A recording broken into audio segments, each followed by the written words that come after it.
Conocimientos de soporte objetivo, la ley de Moore o la particularidad de las fuerzas productivas específicas del capitalismo informacional. La guía de la hoja de ruta de esta presentación es la que tenemos acá en pantalla. Vamos a primero comenzar haciendo una breve distinción entre las tecnologías de la materia y la energía y las tecnologías de la información, y dentro de las tecnologías de la información aquellas específicas como tecnologías de la información digitales. Luego revisaremos algunas especificidades de las tecnologías digitales para pasar a describir brevemente lo que suele llamarse como la ley de Moore, contar algunas vicisitudes de su desarrollo y luego pasar a revisar algunos datos sobre las capacidades de procesamiento, almacenamiento y transmisión de información alineados con los principios de la ley de Moore. Luego revisaremos brevemente algunas implicancias y consideraciones sobre la ley de Moore para pasar a hablar luego de las cantidades y calidades de información digital, que seguramente será en un próximo video que le seguirá a este. Bien, vamos a comenzar haciendo una muy breve explicación de las diferencias entre lo que es una escala lineal y una escala logarítmica. Y esto porque todo lo que vamos a ver a continuación refiere a la ley de Moore, que implica crecimientos exponenciales de diversas magnitudes, como ya veremos, que van a estar siempre representados en escala logarítmica. Entonces conviene tener una idea, tal vez ya muchos de ustedes sepan a qué refieren estas escalas, ahora con todo el tema de la pandemia, estuvieron muy de moda las explicaciones de las curvas exponenciales, pero nunca está de más revisarlo. Lo que tenemos acá en la pantalla son dos gráficos que refieren a la ley de Moore. Ahora no importa estrictamente el contenido, nos importa más la forma de cómo está representado, pero lo interesante de los dos gráficos es que refieren exactamente a la misma información. Es la misma información la que está representada en ambos gráficos, solo que en el gráfico de la izquierda la tenemos representada en escala lineal y en el gráfico de la derecha la tenemos representada en escala logarítmica, ¿sí? Entonces, la diferencia fundamental que tenemos que tener en cuenta es que lo que en la escala lineal nos aparece claramente como un crecimiento exponencial, en la escala logarítmica nos va a aparecer representado como un crecimiento lineal, ¿sí? Precisamente porque está linealizado por el efecto de la escala logarítmica. Ahora, fíjense que en la escala lineal toda esta información que va desde todos los puntos de datos que van desde 1970 prácticamente hasta 2005, los perdemos o los vemos representados bajo la misma línea, los vemos aplanados, ¿sí? Sin embargo, todos estos datos entre ellos guardan gigantescas diferencias proporcionales o diferencias proporcionales tan importantes como estos datos con estos, ¿sí? Precisamente por el carácter exponencial del crecimiento, no podemos apreciar esas diferencias cuando lo observamos en una escala lineal. Para poder tener una dimensión de eso, es que lo representamos en una escala logarítmica. En este caso, en particular, lo que tenemos acá es una escala logarítmica en base 10. Eso quiere decir que tomamos el número 10, que supongamos estaría por acá abajo, en el eje Y, luego elevamos el número 10 al cuadrado y tendríamos 100, que estaría por acá, luego lo elevamos al cubo y tendríamos 1000, luego lo elevamos a la cuarta y ya tenemos 10.000, que es la primera parte que tenemos graficada acá, a la quinta y tenemos 100.000, a la sexta y tenemos 1.000.000, y así sucesivamente. Si se dan cuenta de esto, lo que va sucediendo es que vamos agregando un 0 en cada uno de los cortes del eje Y, ¿sí? Eso quiere decir que las diferencias que estamos observando acá son diferencias multiplicativas, ¿sí? Son multiplicaciones por 10 del número anterior. Entonces, digamos, la distancia entre estos dos es distinta a la distancia entre estos dos en números absolutos.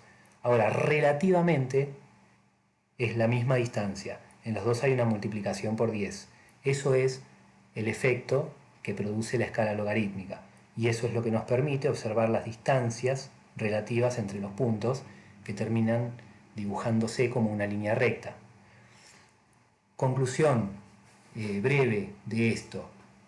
Si estamos ante una representación logarítmica de la información y lo que vemos es una recta con una pendiente positiva, entonces estamos frente a un fenómeno que tiene un carácter exponencial, ¿sí? Una recta positiva que crece linealmente en una representación logarítmica está hablando de un crecimiento exponencial. Dicho esto, hago la aclaración. Desde ya, todos los gráficos que vamos a ver a continuación están en escala logarítmica y presentan una recta que a simple vista parece un crecimiento lineal, pero lo que está mostrando es exactamente lo contrario, un crecimiento exponencial. Y vamos a ver gráficos en escala logarítmica con dos tipos de base, muchos de ellos en esta misma base, en base 10, ¿sí? Eso quiere decir que cada corte del eje Y va a mostrar multiplicaciones por 10, mientras que otros van a estar en base 2, y eso quiere decir que cada corte del eje Y va a mostrar una multiplicación por 2, ¿sí? Una duplicación. Bien, partamos entonces de hacer algunas definiciones sencillas que seguramente ya hayan estado presentes en alguno de los textos que tuvieron que leer para esta u otras unidades e incluso también en los videos que estuvimos viendo, pero que vamos a reiterar muy brevemente para darle paso a el abordaje de la ley de Moore, ¿sí? La ley de Moore refiere estrictamente a las tecnologías digitales, pero para llegar a las tecnologías digitales primero debemos definir a las tecnologías de la materia y la energía, a las tecnologías de la información y luego a las tecnologías digitales como un subconjunto de las tecnologías de la información. En primer lugar, vamos a definir como tecnologías a todos aquellos conocimientos que se concretizan en la forma de un bien determinado con un propósito instrumental, ¿sí? Podríamos poner ejemplos numerosos, las computadoras en sí mismas, los automóviles, las cadenas de ensamblaje en las que se diseñan los automóviles, las llaves con las que se encienden los automóviles. Son todas tecnologías, aunque todas ellas de distinto carácter, ¿sí? Entonces pasemos a distinguir, por un lado, a las tecnologías de la materia y la energía, que, valga la redundancia, son aquellas en las que se trasladan, procesan, manipulan, almacenan o traducen flujos de materia y energía. Podríamos dar numerosos ejemplos. Básicamente todos los objetos que nos rodean tienen este carácter de ser tecnologías de la materia y la energía. Y las tecnologías de la información, que por su parte almacenan, procesan, reproducen, transmiten o convierten información, ¿sí? Entre las que habíamos mencionado anteriormente, la llave y la computadora comparten el atributo de que ambas almacenan ciertos conocimientos codificados, ¿sí? Ciertas clases, aunque muy diferentes, de información. Sin embargo, la computadora, a diferencia de la llave, además de almacenar cierta información, puede hacer muchas otras cosas, como procesarla, copiarla, transmitirla, etc. Así, hay algunas tecnologías de la información que reúnen muchas funciones, mientras que otras reúnen algunas de esas funciones. Dentro de las tecnologías de la información, las tecnologías digitales son un subconjunto de las mismas, pero un subconjunto muy particular que precisamente tiene este atributo, esta característica de reunir en ellas prácticamente la totalidad de las funciones de las distintas tecnologías de la información, ¿sí? Las tecnologías digitales más populares como las computadoras o incluso el smartphone reúnen en sí mismas todas estas funciones, ¿sí? Esto indudablemente se vincula con el hecho de que la información digital funciona como una suerte de equivalente general de la información y permite esta convergencia de las distintas funciones de las tecnologías de la información aunadas en las tecnologías digitales. Ahora bien, la importancia que en esta etapa del capitalismo tienen las tecnologías digitales, la importancia que estas tecnologías guardan en el capitalismo informacional, se relaciona con un conjunto de tendencias en los procesos de producción e innovación en la rama del hardware, básicamente en la producción de semiconductores, que parecen estar presentes al menos desde 1965 hasta la fecha de hoy en día. Este conjunto de tendencias, que no son todas exactamente iguales, pero muestran un patrón común de fondo, suelen agruparse bajo la denominación de Ley de Moore, ¿sí? No sé si todos alguna vez han escuchado hablar de la Ley de Moore, pero normalmente se entiende que la Ley de Moore refiere a que la velocidad del procesamiento de los procesadores se duplicaría cada 2 años manteniéndose el precio constante. Y hay una asunción de que efectivamente esto es lo que ha estado ocurriendo en las últimas décadas. Sin embargo, como vamos a ver a continuación, esto no es del todo preciso. Ahora bien, antes que nada, ¿quién es Gordon Moore? Bueno, Gordon Moore fue uno de los 8 jóvenes discípulos de Shylock, uno de los inventores del transistor, y cuenta con una larguísima trayectoria en el mundo de la producción e innovación de procesadores y de semiconductores, y es, entre otras cosas, uno de los cofundadores de Intel, uno de los principales productores de procesadores y chips a nivel mundial. Con lo cual estamos hablando de una persona involucrada en la producción y en el proceso de innovación de la rama sobre la que él mismo hace una predicción.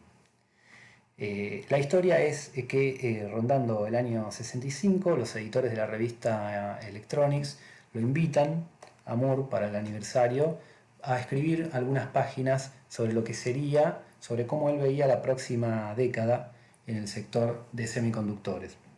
Y en un artículo muy breve, apenas unas 4 páginas, basado únicamente en unas 5 observaciones discontinuas que ustedes pueden ver en el gráfico que está a la derecha, Moore, basándose en esas poquitas observaciones, realiza un pronóstico muy jugado, de algún modo, porque él asegura que la cantidad de transistores que podrían incorporarse en un circuito integrado aumentaría de manera exponencial, duplicándose cada año, ¿sí? Estimando que los transistores que habría en un circuito integrado para 1975 serían aproximadamente unos 65.000. Todo esto, en el argumento de Moore, manteniéndose a un precio constante o a un precio razonable en términos económicos. Ahora bien, pese a que la velocidad de procesamiento de los circuitos integrados o de los procesadores está efectivamente relacionada con la cantidad de transistores, nótese que la predicción de Moore no se ocupa específicamente de la velocidad, sino de los transistores.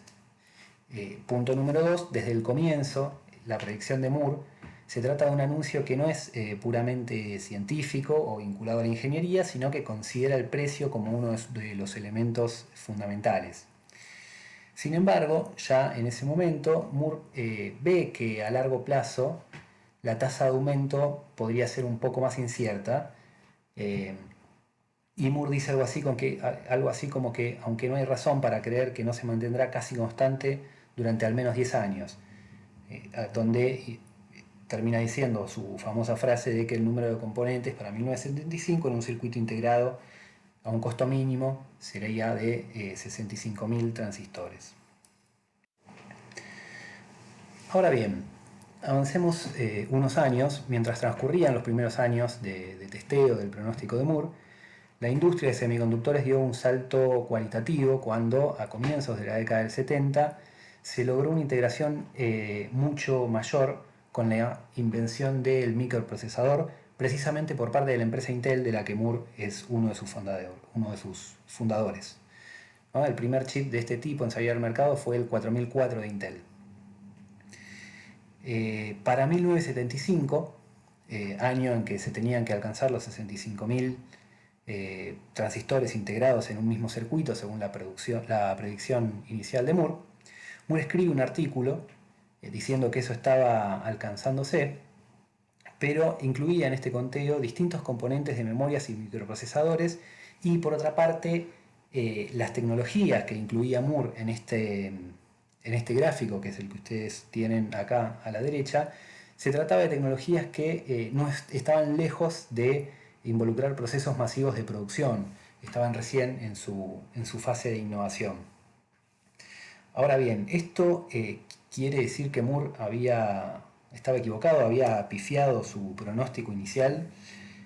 Bueno, no tanto, porque de algún modo Moore no acierta estrictamente en la pendiente de la recta logarítmica, pero sí acierta en el hecho, si se quiere, mucho más importante, de que el progreso en el mundo de los circuitos integrados y de los procesadores sería exponencial, ¿sí? Como nosotros vimos hace un ratito nomás, esta línea recta en estos gráficos que están en una escala logarítmica implican un crecimiento exponencial, ¿sí? Crecen a la velocidad de una potencia. Bien, estrictamente, en lugar de una duplicación de la cantidad de transistores cada año, entre 1965 y 1975, ese crecimiento se produjo estrictamente cada unos 17 meses aproximadamente. No obstante, ese progreso seguía siendo descomunal y mucho mayor al de cualquier otra tecnología conocida. En este mismo artículo, previendo un aumento gradual del tiempo necesario para la duplicación de la cantidad de transistores, que ya había pasado de 12 a 17 meses, que para los próximos años esa cantidad sería de alrededor de 2 años.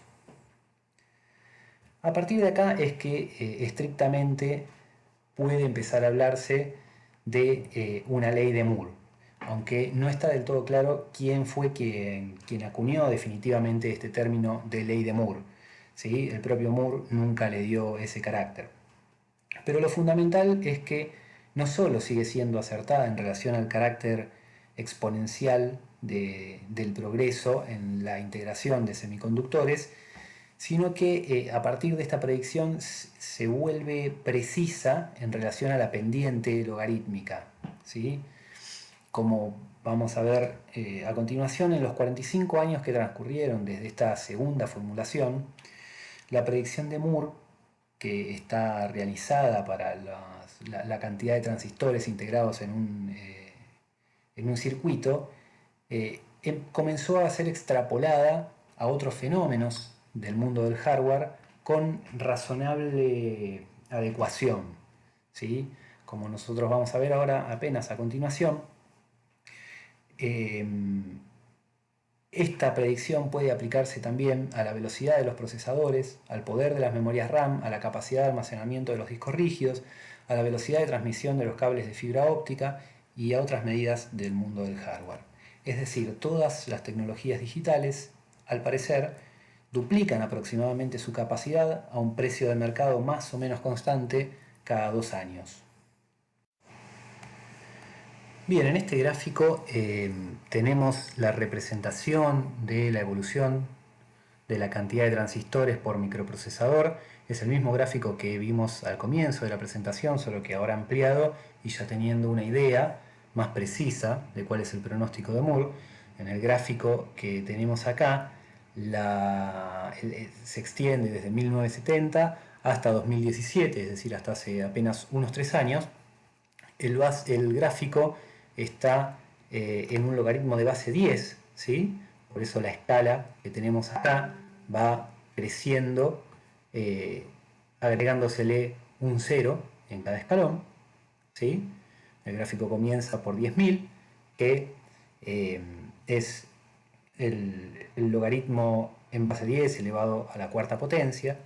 Luego lo tenemos en 100.000, que es el logaritmo en base 10 elevado a la quinta potencia, y así sucesivamente hasta llegar a lo que acá dicen 10 billones. Recuerden que billones en inglés son 1000 millones, con lo cual acá tendríamos 10.000 millones de transistores por microprocesador. Es el número que se alcanza para aproximadamente 2015. Ya para 2017 se lo supera ampliamente. Como acá estamos en una escala logarítmica, este punto que tenemos para acá, para 2007, representa aproximadamente 25.000 millones, es decir, en la nomenclatura inglesa, 25 billones. ¿Sí? Y la línea recta, prácticamente a 45 grados, atravesando el gráfico, nos muestra ese crecimiento exponencial verificado entre 1970 y prácticamente nuestros días en la cantidad de transistores integrados por microprocesador. Bien, pero observemos algunas medidas adicionales de la capacidad de procesamiento. Recordemos que la versión más difundida o más conocida de la llamada ley de Moore habla de la velocidad de los procesadores, ¿sí? De la duplicación de la velocidad de los procesadores aproximadamente cada 2 años. Si bien, reiteramos, esa no es la formulación de Moore. Moore habla de la cantidad de transistores integrados por microprocesador. Sí, la versión más conocida popularmente refiere a la velocidad. Bien, en el gráfico que tenemos acá a la izquierda podemos ver esta relación precisamente entre la cantidad de transistores integradas por circuito, por microprocesador, y la efectiva velocidad de los microprocesadores, que la tenemos en la línea que persigue los puntos rojos, ¿sí?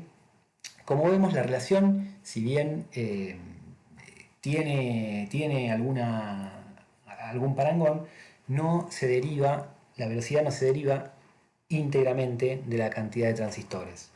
Ahora bien, lo primero que debemos decir es que en ambas rectas se verifica un crecimiento exponencial, si bien en la velocidad de los microprocesadores ese crecimiento es un poco más lento que en el caso de los transistores, ¿sí?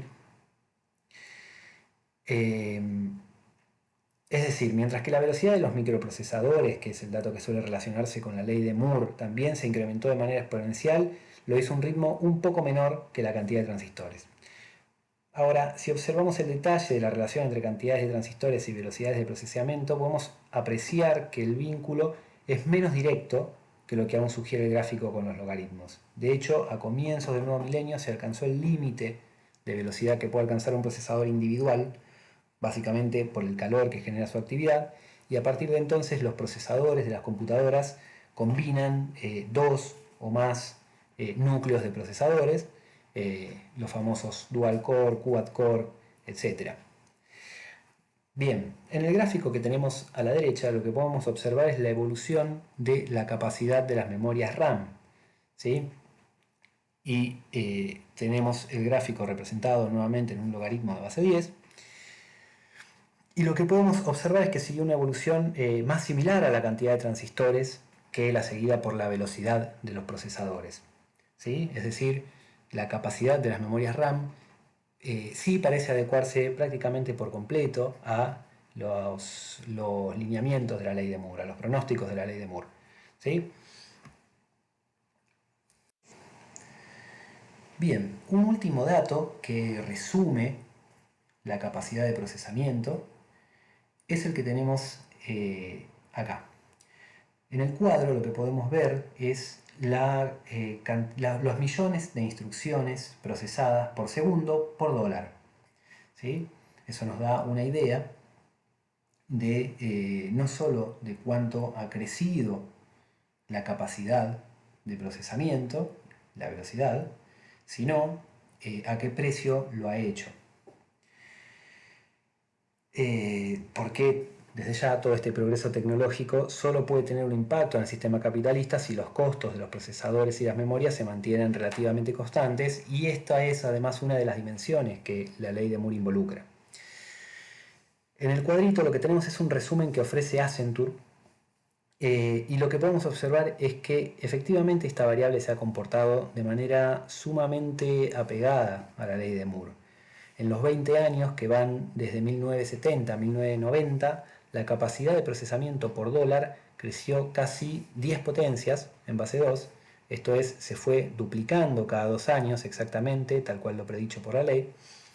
Y en los 18 años posteriores el incremento fue incluso un poquito mayor. Fue duplicándose cada 21 meses y medio más o menos en promedio. A la derecha, el gráfico que tenemos es lo mismo, solo que sin contar la dimensión por dólar. Tenemos las computaciones hechas por segundo por cada computadora. Cada punto negro es una computadora distinta y tenemos algunas que están etiquetadas. Y lo que vemos es, de nuevo, la recta logarítmica prácticamente a 45 grados, siguiendo estrictamente el pronóstico de Moore. Y además notamos que a partir de 1980 y sobre todo con más convicción en 1990 parece disminuir fuertemente la varianza entre los distintos modelos de computadora. Esto quiere decir, digamos, hay una tendencia a la homogeneidad entre la capacidad de procesamiento de las distintas computadoras que se producían. Bien, parece entonces no haber ninguna duda de que las capacidades de procesamiento sean la velocidad de los procesadores, tanto como los transistores integrados por circuito, por microprocesador, así como la capacidad de las memorias RAM y las computaciones por segundo, estuvieron aumentando exponencialmente al menos desde la década del 60 hasta hoy en día, aproximadamente duplicando su capacidad cada 2 años. Ahora bien, esto no hubiera sido un hecho muy importante si no le hubieran seguido el ritmo las capacidades de almacenamiento. ¿Sí? Efectivamente, si las capacidades de almacenamiento no hubieran crecido a un ritmo exponencial, por más potentes que fueran los procesadores, no hubieran tenido un impacto significativo en el capitalismo contemporáneo. Precisamente para ver una medida de la evolución de las capacidades de almacenamiento, vamos a basarnos en uno de los dispositivos de almacenamiento por excelencia, que son los discos duros. En el gráfico de la izquierda tenemos la evolución del costo en dólares de 1 GB de almacenamiento en discos duros. ¿Sí? Lo tenemos también representado en una escala logarítmica de base 10 y lo que podemos observar es un decrecimiento muy veloz, exponencial, que se acerca asintóticamente a cero a medida que va pasando el tiempo. ¿Sí? Es decir, el costo de almacenar 1 GB de información en un disco duro tiende a cero en esta representación logarítmica que tenemos, que va desde la década del 80 hasta aproximadamente 2010. En el gráfico de la derecha tenemos el crecimiento de las capacidades de almacenamiento de los discos duros, que sigue de nuevo una recta de crecimiento exponencial, que también la vemos proyectada en un logaritmo, en una base logarítmica de base 10, y que es incluso un poco más veloz que la verificada en la velocidad de los procesadores y de los transistores integrados por procesador. Es decir, tiene una velocidad un poco más dinámica que la que refiere la ley de Moore, y este fenómeno se ha conocido, aunque mucho menos popularmente que la ley de Moore, con el nombre de ley de Crider. ¿Sí? Ahora bien, más allá del crecimiento verificado en las capacidades de procesamiento y de almacenamiento, pasemos a observar qué ocurrió en el terreno de la transmisión de datos. Sin dudas que la explosión de la importancia de la información digital y su potencialidad económica, política, cultural, etc., no sería la misma si las capacidades de transmisión no hubieran crecido a un ritmo similar a las de procesamiento y almacenamiento. ¿Sí? Estas potencialidades de la información digital, de hecho, deben muchísimo a el surgimiento y proliferación de redes que están fuertemente relacionadas con las capacidades de transmisión de información. ¿Sí? Entre ellas, entre las tecnologías de transmisión de información, sin dudas, la fundamental son los cables de fibra óptica, que recorren océanos y continentes, trasladando los pequeños paquetes de información que circulan a lo largo de estas redes. El punto es que la velocidad de transmisión de datos a través de estos cables de fibra óptica también estuvo creciendo exponencialmente, ¿sí? Como podemos ver en el gráfico a la izquierda, donde tratamos de tener una medida de este crecimiento observando la velocidad de los backbones, de los principales backbones, es decir, de las redes troncales de Estados Unidos, para darnos una idea de este crecimiento. Y lo que podemos observar en esta serie es que incluso el crecimiento en las capacidades de transmisión de datos es algo mayor que el de las capacidades de procesamiento y de almacenamiento, ¿sí? Es decir, se verifica un crecimiento exponencial un poco más veloz en las capacidades de transmisión que los registrados en las capacidades de almacenamiento, que a su vez eran un poco mayor que los registrados en las capacidades de procesamiento. Pero en conjunto lo que tenemos es un crecimiento exponencial en todas las dimensiones que involucran a el desarrollo de las tecnologías digitales, ¿sí? Procesamiento, almacenamiento y transmisión de información digital han estado creciendo exponencialmente, al menos en los últimos 45 años hasta el día de hoy. Todas estas tendencias en conjunto, si bien no son exactamente iguales, muestran este carácter exponencial del crecimiento, y esto en definitiva es lo que es capturado bajo la denominada ley de Moore, en este caso ampliada a algunas regiones que van un poco más allá de su formulación original, pero que sin embargo se adecúan bien de todos modos. Bueno, pasemos a algunas consideraciones sobre el carácter de la ley de Moore, ¿sí? Más allá de su acierto o no de pronóstico. Vamos a coincidir acá con algo ya sostenido por varios autores, que es que la ley de Moore es un caso notable de profecía autocumplida. En primer lugar, porque es formulada por alguien que tiene una fuerte incidencia en el desarrollo de aquello que se está pronosticando. Estamos hablando de una persona con mucha prédica sobre el sector, uno de los cofundadores de una de las principales empresas involucradas en el desarrollo de semiconductores y procesadores, si bien cuando la formula era una persona muy joven. Pero además, la mera formulación de la ley de Moore, junto con una serie de circunstancias, contribuyó notablemente a que la realidad se amolde a ella. Y la clave, en este sentido, es que la adecuación de la industria al pronóstico de la ley de Moore redujo enormemente los costos de coordinación del mercado y las incertidumbres en el mercado de semiconductores.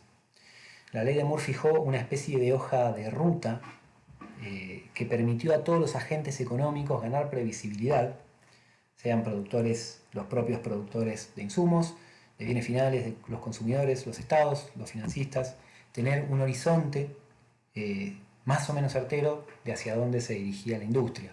Y ese mismo carácter predictivo hace que la propia industria se amolde a lo pronosticado por la ley de Moore, ¿sí? La regularidad histórica y la previsibilidad de la ley producen efectos de organización y coordinación en toda la industria de semiconductores que marcaron la agenda de la innovación y que además definieron las pautas y las reglas de la competencia en el sector.